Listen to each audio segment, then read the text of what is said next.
किसी ने क्या खूब कहा है, अच्छे इंसानों की संगति में व्यवहार सुधरता है, जिससे भाग्य उदय होता है। इसी प्रकार ओछी संगति में व्यवहार ओछा हो जाता है, जो भाग्य को भी ओछा बना देता है। नमस्कार दोस्तों, मेरा नाम प्रेम प्रकाश पांडे है। आज अपने चैनल पर एक नई बेहतरीन मोटिवेशनल स्टोरी लेकर के आया हूँ। आज स्टोरी की में सीखेंगे कि वातावरण का असर या माहौल का असर या संगति का असर क्या पड़ता है जीवन पर। तो चलिए, चैनल को सब्सक्राइब नहीं किया है, सब्सक्राइब कर लीजिए और सुनते हैं यह बेहतरीन स्टोरी। एक बार एक राजा शिकार के उद्देश्य से अपने काफिले के साथ किसी जंगल से गुजर रहा था। दूर दूर तक शिकार नजर नहीं आ रहा था। वे धीरे धीरे घनघोर जंगल में प्रवेश करते गए।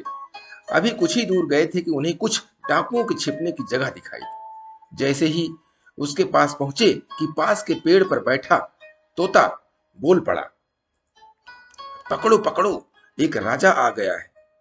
इसके पास बहुत सारा सामान है, लूटो लूटो, जल्दी आओ जल्दी आओ। तोते की आवाज सुनकर सभी डाकू राजा की ओर दौड़ पड़े। डाकुओं को अपनी ओर आते देख कर राजा और उसके सैनिक वहां से जल्दी जल्दी भाग लिए। भागते भागते कोसों दूर निकल आए। सामने एक बड़ा सा पेड़ दिखाई दिया। कुछ देर सुस्ताने के लिए उस पेड़ के पास खड़े हो गए। जैसे ही पेड़ के पास खड़े हुए कि उस पेड़ पर बैठा तोता बोल पड़ा, आओ राजन, हमारे साधु महात्मा की कुटी में आपका स्वागत है। अंदर आइए, पानी पीजिए और विश्राम लीजिए। तोते की इस बात को सुनकर राजा हैरत में पड़ गया और सोचने लगा कि एक ही जात के दो प्राणियों का व्यवहार इतना अलग कैसे हो सकता है। राजा को कुछ समझ नहीं आ रहा था। वह तोते की बात मानकर अंदर साधु की कुटिया की ओर चला गया। साधु महात्मा को प्रणाम कर कि उनके समीप बैठ गया और अपनी सारी कहानी सुनाई। और फिर धीरे से पूछा, ऋषिवर, इन दोनों तोतों के व्यवहार में आखिर इतना अंतर क्यों है? साधु महात्मा धैर्य से सारी बातें सुनी और बोले, ये कुछ नहीं राजन, बस वातावरण का असर है।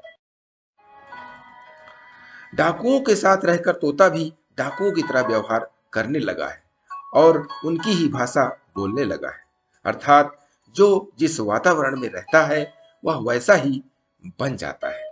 कहने का तात्पर्य है कि मूर्ख भी विद्वानों के साथ रहकर विद्वान बन जाता है, और अगर विद्वान भी मूर्खों के संगति में रहता है तो वह उसके अंदर भी मूर्खता आ जाती है। इसीलिए हमें सोच समझकर चुनाव करना चाहिए कि हमें किस तरह के वातावरण या माहौल में रहना चाहिए।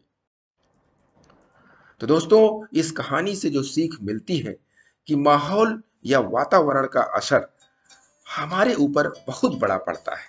इसीलिए बहुत सोच समझकर मित्र का, जगह का चुनाव करना चाहिए, ताकि हमारी पहचान अच्छे लोगों में हो। वातावरण अच्छा बनाए रखने के लिए प्रतिदिन सुबह 5:30 बजे एक नई कहानी, एक नई उमंग से करें दिन की शुरुआत।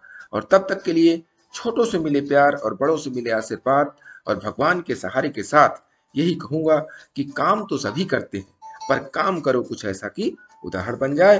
ये छोटी सी स्टोरी आपको अच्छी लगी तो लाइक कीजिए, शेयर कीजिए अपने इष्ट मित्रों में भी, और कमेंट्स जरूर कीजिए। और अभी तक चैनल को सब्सक्राइब नहीं किया है, सब्सक्राइब कर लीजिए और नई नई बेहतरीन मोटिवेशनल स्टोरी पाने के लिए प्रेस बेल आइकन।